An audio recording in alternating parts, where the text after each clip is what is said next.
ప్రతి ఒక్కరికి దేవుని చిత్తం తెలుసుకోవాలని ఉంటుంది, అందరికీ ఉంటుంది.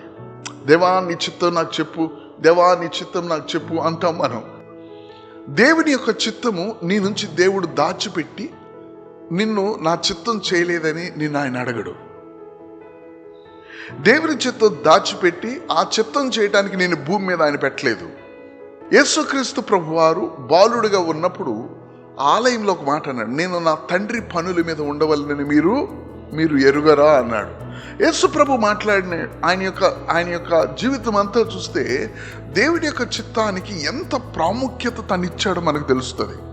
మనము దేవుని యొక్క చిత్తము ఎరగటము అంటే దేవుని యొక్క చిత్తము చేయ నిశ్చయించుకున్న వానికి దేవుని చిత్తం బయలుపరచబడుతుంది.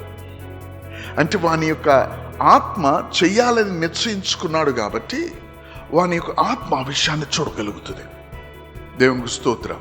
లేకపోతే మన ముందే దేవుని చిత్తం ఉంటుంది కానీ మనం చూడలేం. నీకు దేవుని చిత్తం నిజంగా చెయ్యాలని నీకు ఉంటేనే దేవుని చిత్తం నువ్వు ఎరగగలుగుతావు. దాచిపెట్టబడదు నీ దగ్గర నుంచి.